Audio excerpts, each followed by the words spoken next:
राज में राज, जोग में जोगी, तप में तपीसर, गृहस्थ में भोगी। सो वो कहते हैं कि जो सिख है राज भी करे, गृहस्थ भी भोगे, लेकिन तप भी करे, उस गृहस्थ में रह के, राज में रह के तप भी करे, वो सिख है। और सबसे जरूरी उसके लिए ना रीत रिवाज है, ना मंत्र तंत्र है, उसके लिए ना अपने आप को दुख दे के कोई चीज छोड़ के शरीर को दुख दे के भक्ति करना जरूरी है, आचरण सही रखे। साथ धर्म के एसेंस को लोग भूल जाते हैं और उनको ट्विस्ट कर देते हैं। तो इस तरह से कई कुरीतियां आ गई थी ये धर्मों को चलाने में, जो लोग मिडिल मैन बने हुए थे। तो गुरु नानक ने उस वक्त खड़े होकर उनको मतलब इन्होंने कहा कि ये सही नहीं है, और उन्होंने एक क्रांति लाई वो सोचने में। बिकॉज सिख धर्म को क्रांति ही कहा जा सकता है। वो बहुत तरह से रिफॉर्मिस्ट था, बहुत तरह से वो रिबेलियस था। जो कुरीतियां आ गई थी हमारे समाज के जीने में, सोचने में, उनके खिलाफ गुरु नानक बोले। और वो बाबर की तरफ से जो बहुत जुल्म किया जा रहा था उसके खिलाफ भी बोले और जेल भी गए। तो सिखिज्म जो हम कहते हैं कि वो शुरुआत इस तरह से हुई। एक इसके हम बारक, सबका पिता एक है, उसे हम अल्लाह कह लें, उसे हम भगवान कह लें, वाहिगुरु कह लें, और उसी के हम बच्चे हैं, बालक हैं। जहां फिर इक्वालिटी की बात जेंडर्स में आती है, वहां औरतों के लिए सिखिज्म ने बहुत खुल के कहा है कि औरत और मर्द के रुतबे में कोई फर्क नहीं।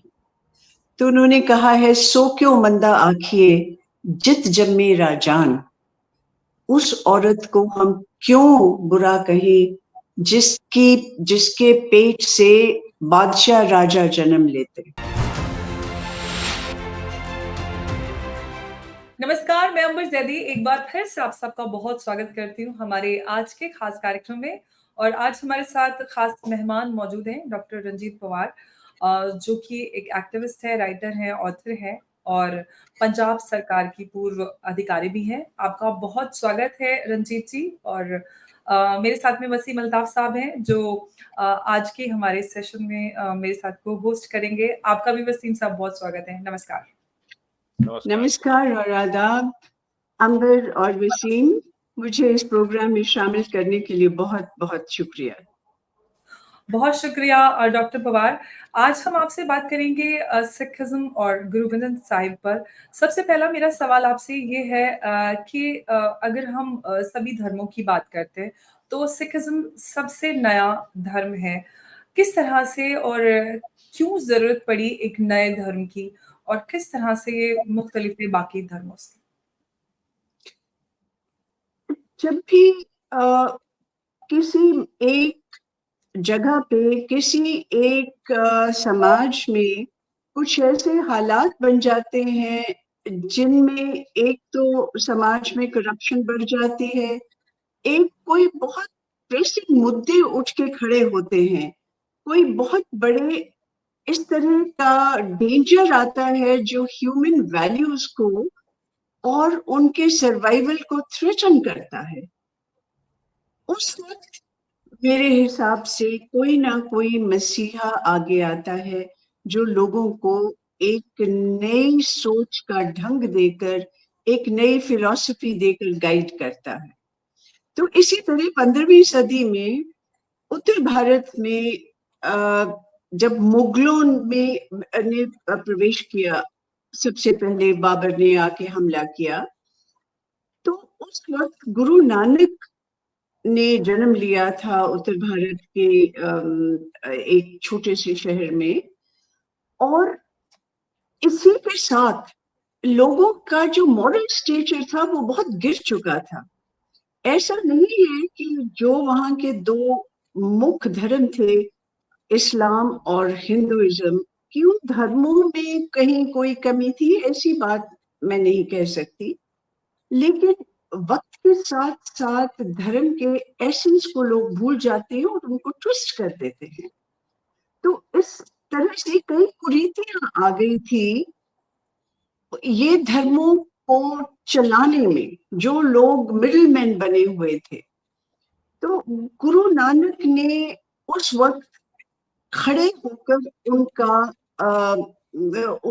उनको मतलब इन्होंने कहा कि ये सही नहीं है, और उन्होंने एक क्रांति लाई वो सोचने में।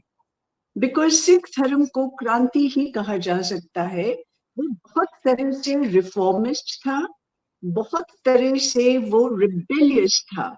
जो कुरीतियां आ गई थी हमारे समाज के जीने में, सोचने में, उनके खिलाफ गुरु नानक बोले।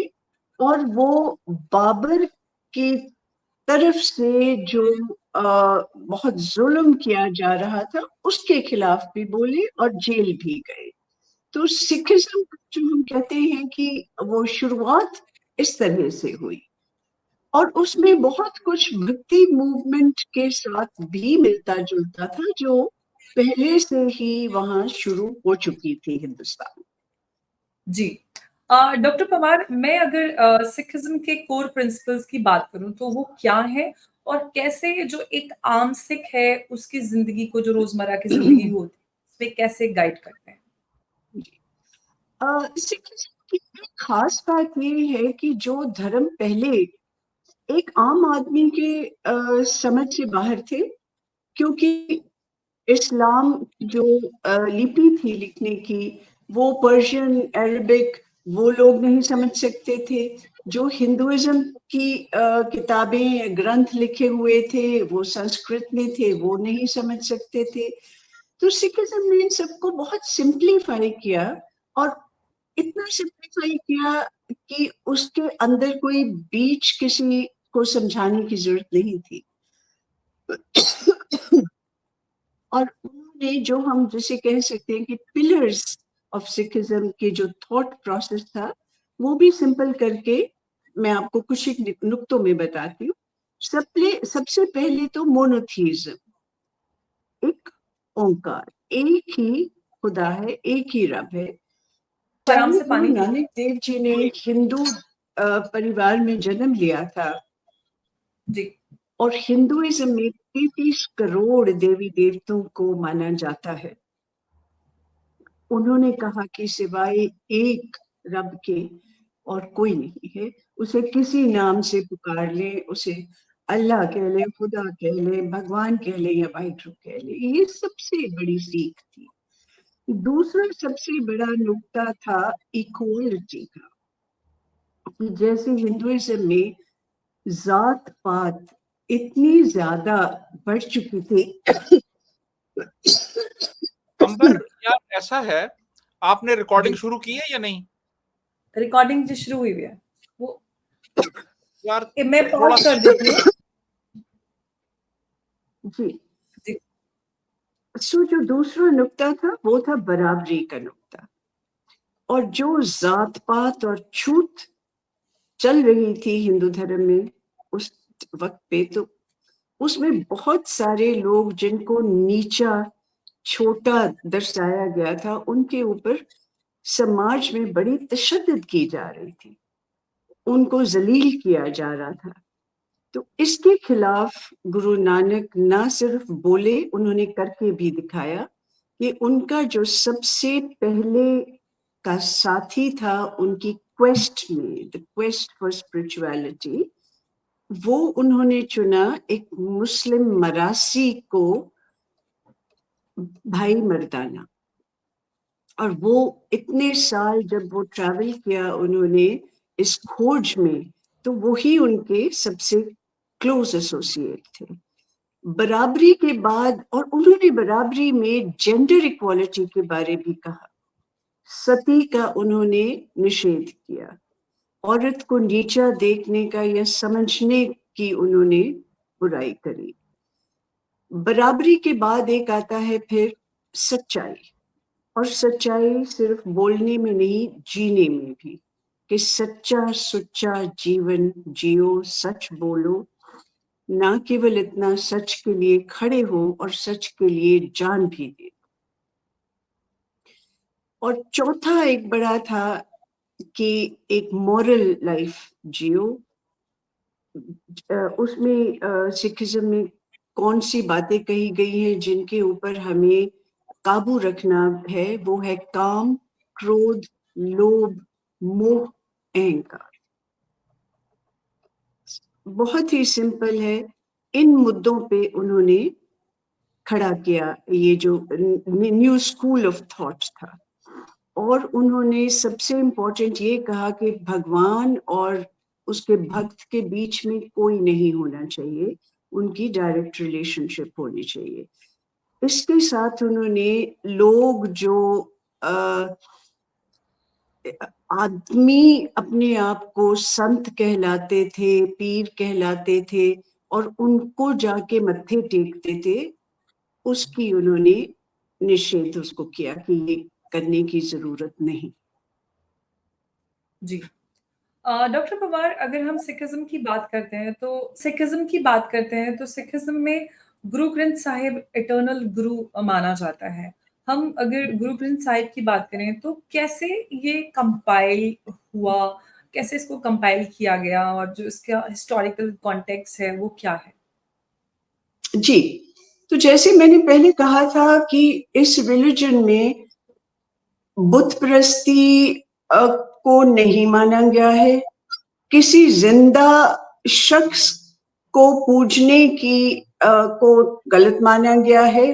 तो कौन सी चीज है जो हमें गाइड करेगी, क्या है जो हमें इस रिलीजन की फिलॉसफी हमारे तक पहुंचाती है, वो है गुरु ग्रंथ साहब में दर्ज बानी। और ये बाणी जो है ये 6 गुरुओं के द्वारा लिखी गई और उसके अलावा ये इसमें बहुत सारे भक्तों की बानी भी है। और इसमें बहुत दिलचस्प बात ये है कि हिंदू भक्त भी हैं और मुस्लिम भक्त भी हैं जिनकी बाणी को इसमें शामिल किया गया है। जो सबसे पहले गुरु नानक देव ने शुरुआत की बाणी उच्चारने की, जो हम कहते हैं, और इस बाणी को माना जाता है कि ये सीधा उनको अर्श से आई है और जो सुप्रीम बीइंग सारे धर्म मानते हैं वहां से उनको इल्हाम हुआ इसका। तो ये 1604 में जो 5वें गुरु थे, गुरु अर्जन देव, उन्होंने इसको संकलित किया। इसको जो पहली बार संकलित किया गया उसके स्वरूप को हम उसे स्वरूप करके कहते हैं, हरमंदिर साहब अमृतसर में स्थापित किया गया for the very first time. और बाबा बुड्ढा जी उसके प्रीस्ट थे उस वक्त हरमंदिर साहब में। तो इसे पंजाबी या गुरमुखी लिपि में लिखा गया। और एक बहुत दिलचस्प बात है कि इसमें अलग अलग भाषाओं का इस्तेमाल किया गया है, पंजाबी का, प्रकृति का, लेंदे, संस्कृत, ब्रज भाषा, अवधी, भोजपुरी, सिंधी, मराठी, पर्शियन और अरबिक, इन सब भाषाओं का इसमें इस्तेमाल किया गया है।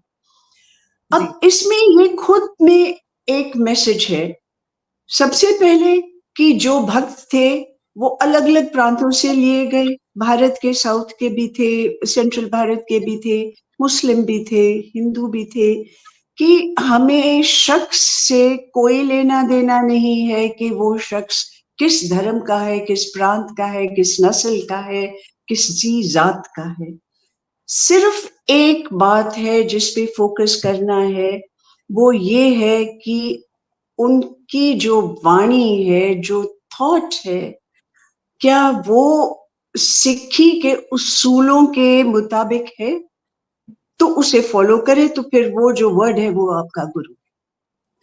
तो ये जो गुरु ग्रंथ साहब है, ये 1430 सफ़े का ग्रंथ है और उसे उत्तर भारत की जो क्लासिकल म्यूजिक की शैली है उसके मुताबिक 31 रागों में लिखा गया है। तो इसमें ये नहीं है कि हमेशा गुरबानी राग में ही पढ़ी जाती है, क्योंकि बहुत से लोग हैं जो राग नहीं जानते, तो उनको गुरबानी पढ़ने से कोई रोक नहीं है, लेकिन ये सजेस्टेड है कि गुरबानी को आप राग में पढ़ें। अब ये और एक जो जो भक्त, बहुत सारे भक्त मैंने बताया कि इसमें शामिल हैं जिनकी वाणी, उनमें कुछ एक भक्ति मत के संत में कुछ एक की बात करती हूँ, कबीर, रामानंद, नामदेव और हजरत शेख फरीद। एक बहुत और बढ़िया बात है, अब होता क्या है कि जो all the people of the book would agree to this, कि जो भी कोई ग्रंथ या किताब लिखी जाती है तो जैसे सदियां बीतती हैं और वो अलग अलग लोगों के हाथों में से गुजरती हैं, उसमें लोग तब्दीलियां करते हैं, उसमें वो अपने कुछ मंतव्य पूरे करने के लिए या जिन चीज से उनको कोई प्रॉब्लम है वो बदलते हैं। गुरु ग्रंथ साहब ऐसे लिखा गया है कि उसका हर दोहा या हर लाइन नंबर्ड है और उसमें कोई चेंज कर नहीं सकता। अगर एक जगह चेंज करेंगे तो वो नंबर खराब होगा, उसकी जो लय है वो खराब होगी और वो बड़ा ऑब्वियस है। सो एक और बहुत दिलचस्प बात है, जो 10वें गुरु हैं गुरु गोबिंद सिंह, उन्होंने अपनी बानियां, वो बहुत प्रोलिफिक राइटर थे, पर्शियन, अरबिक, इसके स्कॉलर थे, ब्रज भाषा के भी और बड़ी भाषाओं के। उन्होंने बहुत लिखा, लेकिन उन्होंने अपनी बाणी को इसमें शामिल नहीं किया, उन आउट ऑफ ह्यूमिलिटी। तो उनका एक अलग ग्रंथ है जिसे हम दसम ग्रंथ कहते हैं। ओके। अच्छा, रंजीत, ये बताइए कि कौन सी ऐसी बेसिक एसेंशियल क्वालिटीज हैं जो एक सिख के किरदार में नजर आनी चाहिए? अगर वो सिख धर्म के मुताबिक चल रहा है तो उसके किरदार में क्या क्वालिटीज, क्या मेरिट्स नजर आने चाहिए? सिख धर्म ये नहीं कहता कि आप रिनाउंस करके दुनिया को जाके आप कहीं बैठ के भक्ति करो, सब कुछ छोड़ दो। सिख धर्म ये कहता है कि आप समाज में रहो, आप जो एक आदमी की जरूरतें हैं वो सब भोगो, वो सब सुख भोगो। तो इसमें एक मैं आपको कोट बताती हूँ, राज में राज, जोग में जोगी, तप में तपीसर, गृहस्थ में भोगी। सो वो कहते हैं कि जो सिख है राज भी करे, गृहस्थ भी भोगे, लेकिन तप भी करे, उस गृहस्थ में रह के, राज में रह के तप भी करे, वो सिख है। और सबसे जरूरी उसके लिए ना रीत रिवाज है, ना मंत्र तंत्र है, उसके लिए ना अपने आप को दुख दे के, कोई चीज छोड़ के, शरीर को दुख दे के भक्ति करना जरूरी है। आचरण सही रखे, अपना जीवन इस तरह से जिए जो सच्चा सुच्चा हो, और जहां जस्टिस हो, झूठ ना बोले, जो जस्टिस के लिए खड़ा हो, लड़े उसके लिए। सूरा सो पहचानिए जो लड़े दीन के हित, पुरजा पुरजा कट मरे कभू न छाड़े खेत। जो कमजोर की मदद करे और सच के लिए जान दे दे और डर के भागे नहीं। सिख, सिखी सारी किरदार पे निर्भर, हमारा किरदार साफ सुथरा। जी। ठीक। डॉक्टर पवार, अगर हम स्टार्टिंग से बात करें, आपका जो एक ज़ोर रहा वो इस बात पर रहा कि जब सिखिज़्म आया, क्योंकि समाज में पहले से जो सोशल इनजस्टिस था, वो सब काफ़ी प्रेवलेंट था, उसी लिए सिखिज़्म की शुरुआत हुई। हम गुरु ग्रंथ साहिब की बात करें तो किस तरह से सोशल जस्टिस को और इक्वालिटी को कैसे वो किस कॉन्टेक्स्ट में प्रमोट करता है? Sorry, may I hear that again? The last मैंने ये बोला कि आज जैसा कि मैंने आपसे स्टार्टिंग में सवाल पूछा था कि किस तरह से और किस कॉन्टेक्स्ट में कब सिखिज़्म की शुरुआत हुई। आपने बताया क्योंकि समाज में काफ़ी ज़्यादा इनजस्टिस, सोशल इनजस्टिस की हम बात कर रहे हैं, जो वर्ण भेद और ये सारी चीज़ें हो रही थी, इसलिए सिखिज़्म की शुरुआत हुई। हम गुरु ग्रंथ साहिब की बात करते हैं, तो उसमें इक्वालिटी और सोशल जस्टिस को लेकर क्या कुछ कहा गया है? जी, जी, जी। गुरु ग्रंथ साहिब में ये बार-बार कहा गया है। पहले मैं कुछ एक आपको बताती हूँ। मानस की जात सब है, एक है पहचान वो। कि चाहे वो कहीं से भी है, अफ्रीका में रहने वाला व्यक्ति है, वो इजिप्ट से आया है, वो नेपाल का है, हिंदुस्तानी है, पाकिस्तानी है, गोरी चमड़ी है, काली चमड़ी है, सब रब के बच्चे हैं और एक ही जात के हैं। और जो उस समाज में तब जातों में बटे हुए थे हम, ऊंची जात, नीची जात, ब्राह्मण की जात और जो दलित की जात, उसको बहुत सख्ती से नकारा गया है। और दूसरा फिर इसमें कहा गया है, एक पिता एक इसके हम बारक। सबका पिता एक है, उसे हम अल्लाह कह लें, उसे हम भगवान कह लें, वाहिगुरु कह लें, और उसी के हम बच्चे हैं, बालक हैं। जहां फिर इक्वालिटी की बात जेंडर्स में आती है, वहां औरतों के लिए सिखिज्म ने बहुत खुल के कहा है कि औरत और मर्द के रुतबे में कोई फर्क नहीं। तो उन्होंने कहा है, सो क्यों मंदा आखिए जित जम्मे राजान। उस औरत को हम क्यों बुरा कहें जिसके पेट से बादशाह राजा जन्म लेते। फिर सिखिज्म ने ये भी किया कि जो नाम रखे जाते थे पहले हिंदुइज्म में, वो औरतों के बड़े कोमल और सुकुमार किस्म के नाम रखे जाते थे और मर्दों के अलग रखे जाते थे। सिखिज्म में सब दोनों औरत और मर्द के नाम एक ही, सारे नाम कॉमन है।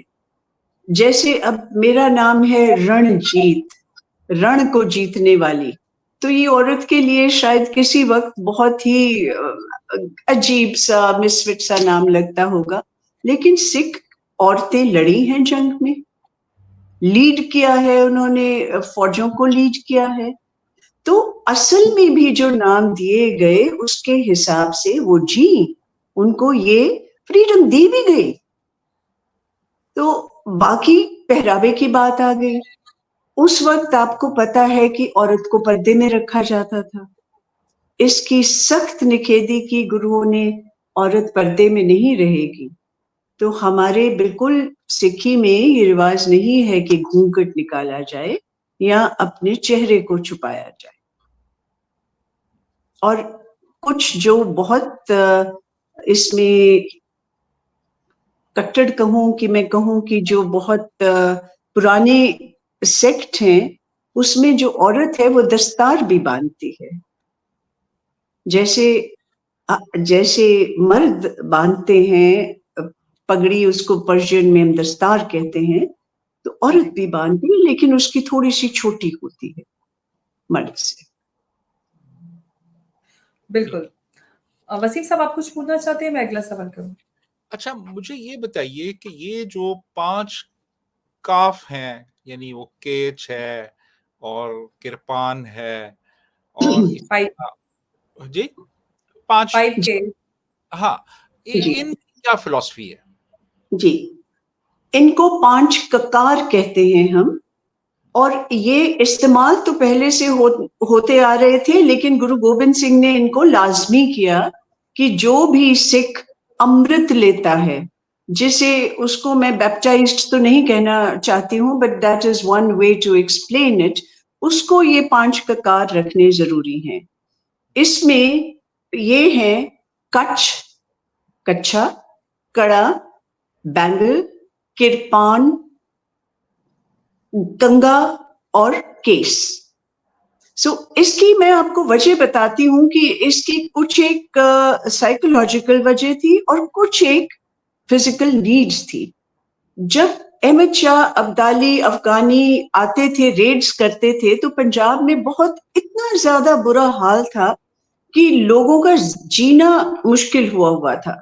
तो जब वो रेड्स करते, जब वो हमले करते, तो जो छोटे छोटे गांव में रहते थे लोग, वो वहां से भाग के जाके जंगलों में छुप जाते थे और फिर वो वहां से गुरीला वॉरफेयर से उनका करते थे, सामना करते थे। तो बहुत देर उनको जंगलों में ही रहना पड़ता था। और उसके बाद फिर मुगलों के साथ जब इनकी लड़ाइयां शुरू हुई और इनके सर के ऊपर इनाम रखे गए, फिर ये हॉर्स बैक पे जंगलों के में ही जीते थे। तो उसमें जो कच्छा ये डालते हैं, they are kind of long drawers which reach up to the knee. So वो उसको पहन के बड़े आराम से घोड़े के ऊपर राइड कर सकते थे, और पजामा ना भी पहना हो, it was still a decent dress. This was the physical need. Symbolic is that it reminded you of keeping good morals. Kanga, because you were on the go, तो एक you had it in your hair, और बाल तो आपने रखे हैं, जुड़ा किया है, तो किसी भी जगह you can be well groomed if you have a small kanga in your hair. Kirpan, it was the need of the hour for self-defense, and because at that time they were going through a martial phase. कड़ा जो है वो symbolic है, and I don't think कि उसका कोई और physical वजह थी। नाउ जब ये इनके सिर के ऊपर एक इनाम रखा हुआ था मुगलों ने, उस वक्त की जो टिपिकल हिंदू सोसाइटी थी वो बड़ी मीक थी, इसीलिए हम उस वक्त गुलाम बने, क्योंकि हमें उतना वो मार्शल एक जो जोश था कि हम लड़के रेडर को फेस करें, वो नहीं था। अब वो एक सारी कौम में एक नया जोश फूंकने की 9वें गुरु ने और फिर उसके बाद 10वें गुरु ने कोशिश करी, और एक्चुअली 6th गुरु से ही मार्शल एक्टिविटीज शुरू हो गई थी। तो उसके लिए जैसे एक फौज को यूनिफॉर्म दी जाती है और उसमें उसके साथ एक प्राइड आती है, एक सेल्फ कॉन्फिडेंस आता है, एक कोहेसिवनेस की फीलिंग आती है, उसी तरह सिखों में वो प्राइड, वो कोहेसिवनेस की फीलिंग लाने के लिए ये 5 ककार भी दिए गए। और दूसरा, जब हम केस रखते हैं, दाढ़ी है बड़ी, हमारे बाल हैं, you actually become a little intimidating for the foreigner or for your foe, I mean. घोड़े रखने को भी उनको गुरुओं ने कहा कि whoever can afford एक घोड़ा जरूर रखे। So this was also one manner of transforming them in spirit and also in appearance. जी, डॉक्टर पवार, एक सवाल मेरा आपसे ये है कि अगर मैं बात करूं सिखिज्म को लेकर या फिर गुरु ग्रंथ साहब को लेकर, कौन से ऐसे मिथ्स आपको ऐसा लगता है कि कॉमन मिथ्स हैं जिनको क्लैरिफाई करने की जरूरत है? Myths? जी, common myths about Guru Granth Sahib? Sikhism और गुरु ग्रंथ साहब, सिखिज्म के बारे में, ओके। हाँ जी, सिखिज्म के बारे में एक तो ये मिथ भी है कि शायद ये लोग सिर्फ और सिर्फ एक मार्शल रेस है और इनका सारा जोर जो है वो लड़ने के ऊपर है, तो ऐसा बिल्कुल नहीं है। In fact, in Guru Granth Sahib also, it is not war which has been actually the focus of the philosophy. It is humility, it is love, it is service. इस बात पे है, और बार बार इसमें कहा गया है कि मीठा बोलो, हम्बल रहो, मिठ बोलड़ा जी हर सज्जन स्वामी मेरा, बार बार ये कहा गया है। सेवा भाव पे बहुत ज्यादा जोर दिया गया है। मुगलों की एक बैटल में सारे जख्मी पड़े हुए थे और वहां एक जो सिख भाई थे वो पानी पिला रहे थे जख्मी सोल्जर्स को, तो वो मुगलों के सोल्जर्स को भी पानी पिला रहे थे। दैट इज द स्पिरिट कि सेवा जब हमने करनी है तो सबकी करनी है, बिना कास्ट क्रीड, बिना धर्म को सामने रखते हुए। और मिथ एक ये है कि मिथ नहीं, ये मेरा ख्याल हमारी कमजोरी है। बहुत सारे सिख अभी तक रीति रिवाजों को मानते जा रहे हैं जो सदियों से पहले ब्राह्मण सेक्ट ने चलाए हुए थे, और उन रीतियों में सबसे ज्यादा फायदा भी ब्राह्मण्स को होता था कि जो भी देना है, चढ़ाना है, कोई चढ़ावा है, उन्हीं को जाता था। तो इन सब को टोटली मना किया गया था सिखिज्म में। तो सिखिज्म में कोई रीत रिवाज वहम बिल्कुल नहीं होना चाहिए, पर लोग उसको अभी भी करते हैं। एक और बात जो है कि लोग फोटोएं भी अभी तक लगाते हैं गुरु नानक देव जी की और दूसरे गुरुओं की, और उसकी धूप बत्ती करते हैं, वो भी उसूलों के खिलाफ है। क्योंकि वो तो कहते हैं कि ये जो जो रब है उसकी ना कोई मूर्त है, ना उसके कोई मानस जैसे गुण हैं, और जो गुरु थे they were teachers for us, unlike in Christianity where Jesus is supposed to be the son of God. हमारे they're not the son of God, they never claimed that. In fact Guru Gobind Singh ने एक अपनी बानी में कहा है, जो हमको परमेश्वर उचर है सो नरक कुंड में पड़े।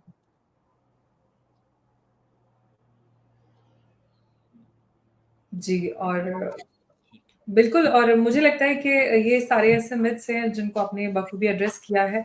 अक्सर ऐसा होता है कि सिखों को लेकर ये बात कही जाती है कि सिख एक मार्शल रेस है, जबकि हम देखते हैं अगर गुरुद्वारों में देखें तो सेवा, और in fact all across the globe Sikh सारे सेवा और इस सब को लेकर भी जाने जाते हैं। डॉक्टर पवार, आपका बहुत-बहुत शुक्रिया। वसीम साहब, आप कुछ पूछना चाहते हैं या मैं आगे? जी, देखिए, सिखिज्म जो है ना उसमें मैंने ह्यूमनिज्म बहुत ज्यादा देखा है कि एब्सोल्युटली। इनके जो गुरुद्वारे हैं वहां पे लंगर होता है और कोई भी जाके वहां पे खा सकता है। मुझे इत्तेफाक हुआ था वो जो अमृतसर में गोल्डन टेम्पल है वहां में गया, तो वहां पे एक तो बड़ा वेलकम किया उन्होंने, और मैंने वहां पे देखा कि यानी इंजीनियर्स, डॉक्टर्स और चार्टर्ड अकाउंटेंट्स वो वहां पे लोगों के लिए वो रोटियां बना रहे थे, खाना बना रहे थे, और वो जो भी आता था वो खाता था वहां पे। बिल्कुल। तो ये मैंने ऑब्जर्व किया वहां पे। जी जी बिल्कुल, और आप किसी भी गुरुद्वारे में जाएँ तो चाहे आप कितने भी बड़े इंसान हैं, लेकिन सेवा, चाहे चप्पल उठाने से लेकर खाना बनाना, खाना सर्व करना, हर एक इंसान बराबरी से आता है और सेवा करता है। सभी जितने भी धार्मिक कार्यक्रम होते हैं, और ये अपने आप में बहुत ही खूबसूरत बात है जो सिखों को बहुत सारे लोगों से जोड़ती है। और डॉक्टर पवार, आपका एक बार फिर से बहुत शुक्रिया, आपने सिखिज़्म और गुरु ग्रंथ साहिब पर जितने भी सवाल थे उनका बखूबी से जवाब दिया। आई एम श्योर हमारे दर्शकों को ये सारे सवालों के जवाब बहुत पसंद आने वाले हैं। बहुत-बहुत आपका धन्यवाद। नमस्कार, जय हिंद। बहुत बहुत शुक्रिया, बहुत शुक्रिया।